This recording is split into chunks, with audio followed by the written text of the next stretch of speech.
Bismillahirrahmanirrahim. Wa sallallahu ala sayyidina Muhammadin wa alihi at-tayyibin at-tahirin. Assalamualaikum warahmatullahi wabarakatuh. Apa kabar anak-anak semua? Apa kabar siswa-siswi TPQ Al-Kautsar? Semoga kalian sehat walafiat selalu di rumah kalian masing-masing. Pada kesempatan kali ini, kita akan belajar dan mengenal kesatria-kesatria kecil atau cilik di Karbala. Di antara pelajaran yang dapat diambil dari peristiwa Karbala dan Asyura adalah hadirnya anak-anak kecil dan remaja di padang Karbala di hari Asyura bersama Imam Husain menghadapi musuh-musuh Allah Subhanahu wa Ta'ala. Berikut ini adalah nama-nama anak-anak kecil yang hadir di Karbala. Yang pertama adalah Ali Al-Asghar. Beliau adalah putra Imam Husain yang masih berusia 6 bulan dan syahid terkena anak panah bercabang 3 oleh seorang yang bernama Harmalah bin Kahil Al-Asadi. Dan yang kedua adalah Sayyidah Ruqayyah.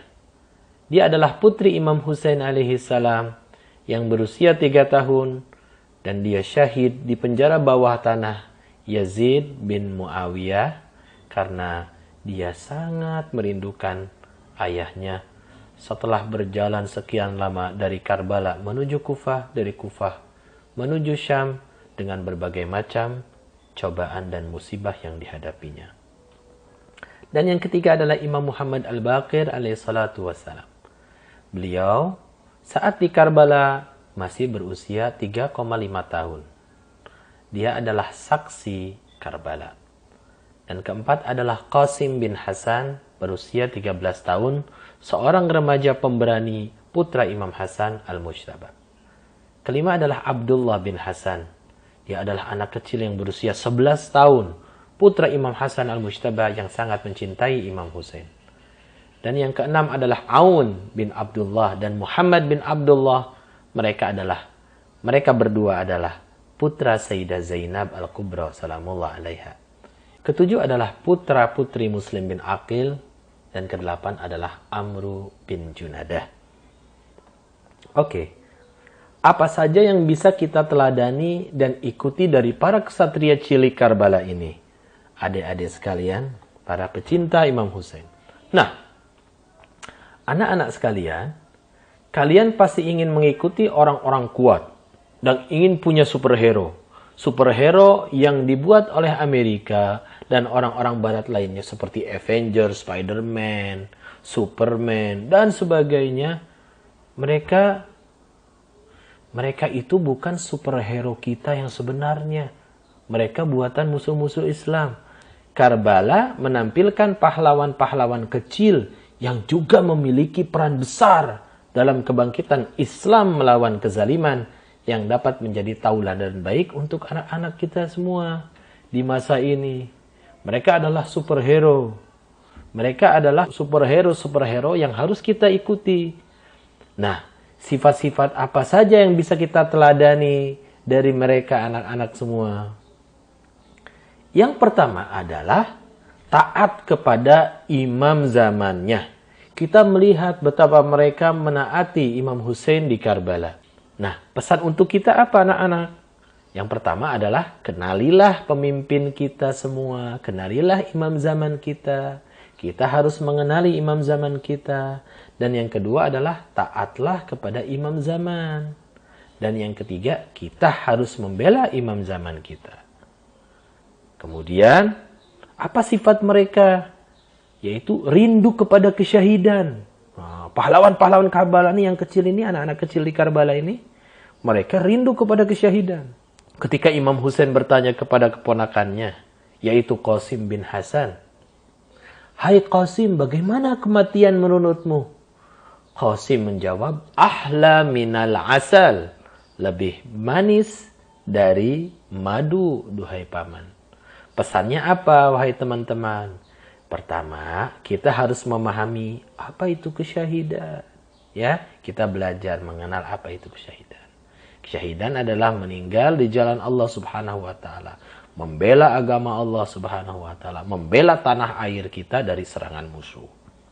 Misalnya contohnya itu. 2, jangan takut kepada kesulitan dan kematian. Dan yang ketiga, kita harus mengenali para syuhada dan jadikan mereka sebagai superhero kita. Kemudian sifat selanjutnya adalah yang dimiliki oleh anak-anak di Karbala adalah keberanian. Meskipun anak-anak di Karbala umurnya masih kecil, mereka tidak ada rasa takut sedikit pun menghadapi 30.000 pasukan Yazid yang kasar, yang jahat, dan membawa kuda serta pedang. Nah, apa pesannya buat kita? Kita harus berani menghadapi musuh. Kita harus kuat, berani, dan bertahan dalam menghadapi kesulitan dalam kehidupan ini. Kita jangan banyak mengeluh menghadapi kesulitan. Kita harus banyak bersyukur. Ketiga, kita harus menghadapi musuh dengan keberanian dan kecerdasan serta ilmu yang kita miliki. Oleh sebab itu, kita harus menuntut ilmu dengan rajin. Ya. Kemudian sifat mereka apa yang terakhir yang paling penting adalah menjaga dan memperhatikan sholat. Meskipun di tengah kondisi peperangan, anak-anak di Karbala tetap memperhatikan sholat mereka. Mereka ikut sholat berjamaah di belakang Imam Husain alaihissalatu wassalam. Nah, kawan-kawan, adik-adik, apa pesannya untuk kita? Pertama, jangan meninggalkan sholat sekalipun. 2, sholat adalah jalan terbaik untuk mencintai dan dicintai oleh Allah. Dan yang ketiga, sholat akan membuat kita sabar dalam menghadapi musibah. Semoga bermanfaat bagi kita semua adik-adik. Dan mari kita jadikan kesatria-kesatria cilik Karbala menjadi superhero kita. Bukan yang lain. Ya. Wassalamualaikum warahmatullahi wabarakatuh. Assalamu alal Husain wa ala Ali ibn al-Husain wa ala auladil Husain wa ala ashabil Husain warahmatullahi wabarakatuh. Alhamdulillah, videonya selesai. Tugas kalian adalah menjawab pertanyaan yang diberikan oleh wali kelas dengan memakai bahasa dan pemahaman kalian sendiri. Lalu diserahkan kepada wali kelas masing-masing ya. Selamat mengerjakan.